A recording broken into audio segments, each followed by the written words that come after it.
Yes. Wat dink jy is die kans dat daai volstruiseier, of wat ons dink 'n volstruiseier is, dalk 'n kameeleier is? Wie sê idee is dit? Een van ons kykers dink so.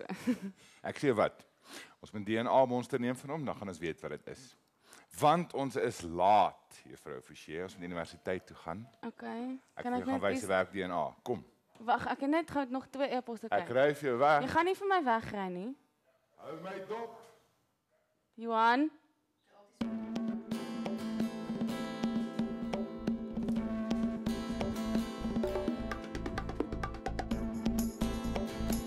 Wow, wag!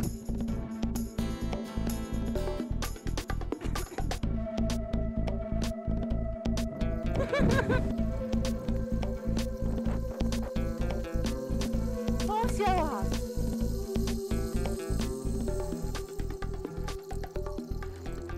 Verlede week het ons gewys hoe 'n groep wetenskaplikes eksemplare versamel van soveel as moontlik lewende organismes in van ons land se biodiversiteitsbrandpunte. As deel van die grootste genomiese biodiversiteitsprojek in wêreldgeskiedenis word stukkies plante, voëls, visse en insekte bymekaar gemaak. Die idee is om DNS-monsters van alles wat leef op ons planeet in een databasis bymekaar te bring. Duisende wetenskaplikes van dwars oor die wêreld werk saam aan Projek iBOL, wat staan vir International Barcode of Life.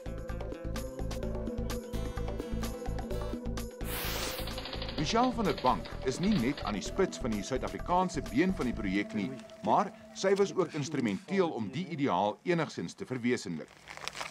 Dit was al lankal moontlik om spesies by diere te identifiseer met behulp van DNS, maar om 'n geen te kry wat vir alle plantidentifikasie werk, was die uitdaging.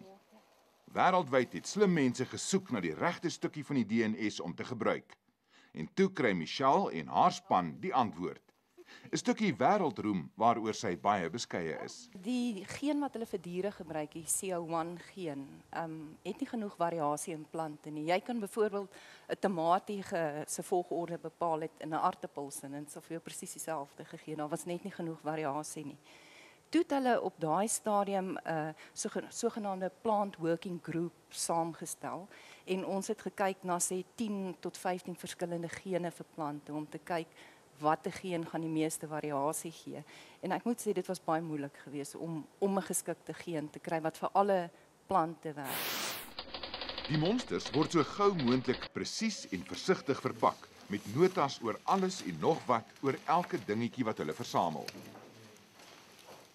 Vir die Toyota Outreach was ons teiken 1500 spesies of specimens. Dis nou voëls, insekte, plante, die hele lot. Als ingesluit en ek dink ons het binne die eerste week daai teiken bereik want ons het op die einde van die dag sou ek sê ons het oor die 5000 naby aan die 6000 spesies versamel en ek dink hier by die 10000 eksemplare huis toe gebring. So is klomp samples. En hoeveel wil julle versamel oor die volgende 3 jaar, 5 jaar, 10 jaar? Wel ons moet by die einde Maart volgende jaar 20000 specimens gestuur het na Kanada toe. So dit is 'n groot hoeveelheid en dan binne die volgende 3 jaar 60000. So ons is goed op teiken. Ek dink ons staan hier by die 10000 vir die jaar sover. Maar hoekom doen hulle dit? En wat is in dit vir ons Suid-Afrikaners? Die antwoord lê by die Universiteit Johannesburg, waar al die eksemplare finaal voorberei word vir versending na Kanada. En om die antwoord te kry, moet Altiaar Lyf vandag wetenskaplike hou. Haar reis begin in die laboratorium se warmkamer. So basies soos ons die plante inbring van die veld, word hulle vir die eerste ruk hier gesit in hierdie kamer om te droog. Ja, want die idee is jy wil hulle so vinnig moontlik droog. En gewoonlik is hulle dan ook baie keer vol insekte, so dan wil jy die insekte dood kry en dan van hier af sit ons hulle in die vrieskas in vir 2 weke. Hoe lank bly hulle nou droog? Dit hang af, as dit 'n succulent is, bly dit bietjie langer in, so 2-3 weke. Gewone plante so 2-3 dae dan sal hulle droog. Okay. Maar jy wil hê hulle moet vinnig droog word dat hulle nou nie vrot nie, jy weet so. Salome, wat by Klibbok Kop se veldlab ook gehelp het, moet nou al die gedroogde eksemplare versigtig monteer met al die inligting oor die plant, waar en wanneer, wie hom versamel het ensovoorts opgeteken. Painting them so that they are well preserved, as you can see. Should we put this so that we can see it? Yeah, so that we can see it, because we have to scan Okay. that. We can squeeze it a bit if we want. Would like that, would that be Yeah. good? Yeah, that is good. You can get another one. Sien julle my kunstigheid? Kyk, ek teken. Can turn it around. How many samples do you do in, say, a day? In a day. It depends on the samples and everything. So, but basically I can do about 85 up to 100 a day. Mense vra my altyd, kan ons nog nuwe spesies kry in Suid-Afrika, want natuurlik ons plante groei baie goed bestudeer. So 'n paar weke terug het een van ons ex-PhD studente, hy's daar Klein Willem toe, 5 nuwe spesies op een dag gekry. So daar's nog soveel. En wat nuwe spesies betref, hier wen die insekversamelaars loshande. In die veldlab moes Maak die goggavanger se oeste versorg. Altesaam het hulle omtrent 3000 soorte goggas versamel en Maak reken soveel as 'n derde kan nuwe spesies wees. 2 drops is good. 1, 2. Een poot van elke insek moet versigtig afgebreek word So now open this one. en dan in die regte ensiem vir sy groep gebere One of word. these. Then put I it must under put the it in the flame. flame. Does it matter Een where foutjie I hier touch it? en die eksemplaar is nutteloos vir die DNS-ekstraksie in Kanada. I'm not going to break it by accident. No, that's fine. Okay. I'm going to put that under the fire. Yeah. Done. So I hold one edge and then just break off the other bit. Yeah, you use one to hold and one to pull. That's Like it. that? Yeah. Then I can put You that can put back. that back. Oh, that's my dumb hand.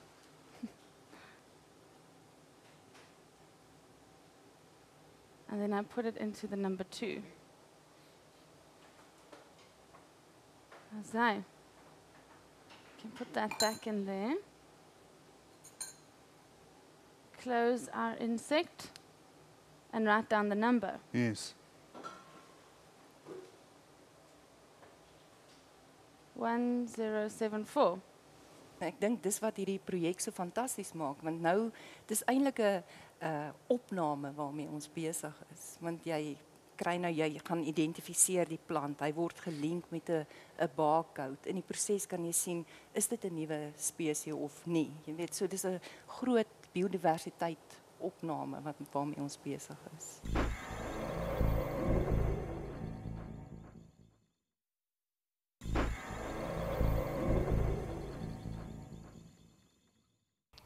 Everything is barcoded.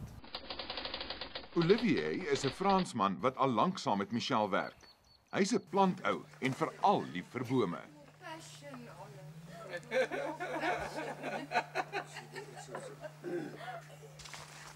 Dis alles goed en wel om takkies af te knip, maar hoe kry jy nou die DNS en veral die spesifieke geen wat jy nodig het daaruit? So we're going to do some DNA extraction. Okay. So what you're going to do is to weigh 0.3 gram of this dry leaf material, and this is what we'll use to do the DNA extraction. So No, 0.3 gram. 0.3. Yes. Okay. So with 0.3 gram, you can get a volume of more or less 1 milliliter of DNA. And with this 1 milliliter, if you store it in a nice place like the -80 freezer we have, you can work for the next 10 years with this DNA easily. 0.3. Yeah. Oh, Magnificent. I'm so good at this. Transfer my leaves in there. Neat. And a teaspoon of sand like that. Exactly, yeah. That's a pretty teaspoon. And then I must grind So this. you must grind. It might take a bit of time. You have to grind it as a fine powder. So we do batches of 24 samples. So I will say at your pace, you might spend a week doing your sample, but it's okay. I think there is some potential. Nie net potensiaal nie. Dis potensiaal professioneel. You did very good. Goed, so 0.3 gram is nou fyn gemaal, maar dis nog nie DNS nie. Mix it some more. Yeah, just a bit more. Ek het verwag om die geheime kuns van alchemie te sien, Maar nee, dis blote Italiaanse kookkuns. Kyk net die pesto. You can go back to the...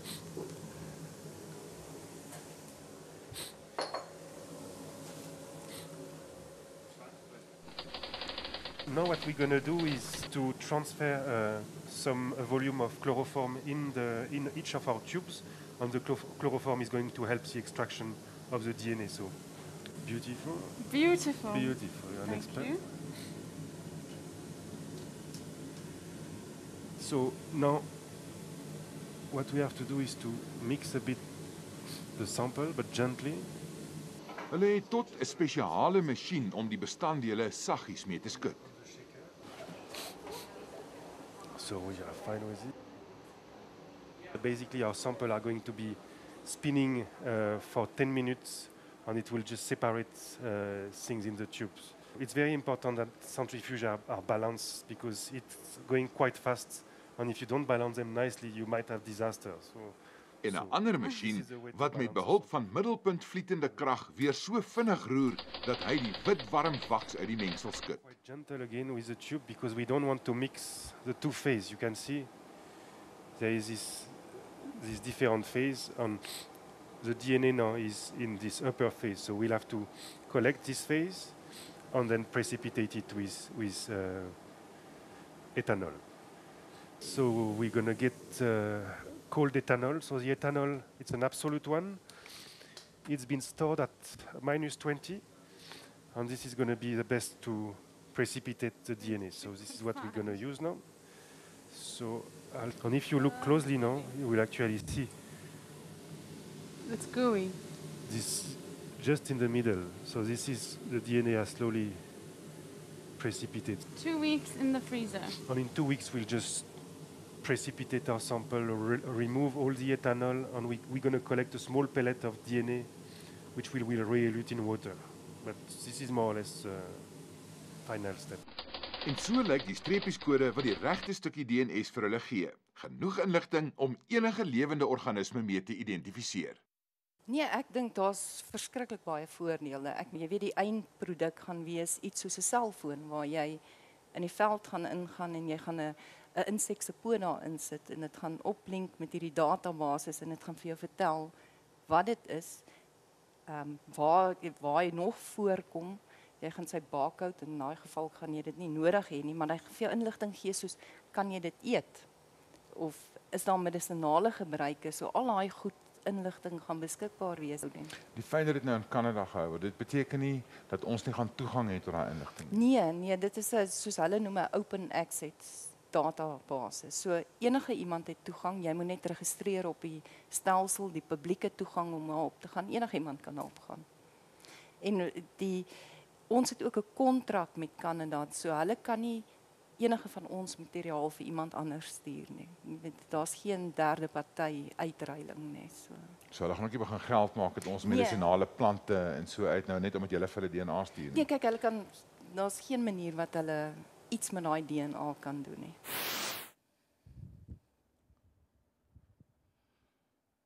Ja, ek moet sê dis fantasties om te kan sien waar trek die wetenskap vandag en hoe fyn kan 'n mens al kyk na die wêreld om ons. En so een vir een gaan hierdie organismes in daai databases beland. Maar ek moet sê daar's ook vir my iets hartseers aan, want so stukkie vir stukkie verdwyn die geheime van die lewe ook. Maar dis vir 'n goeie doel.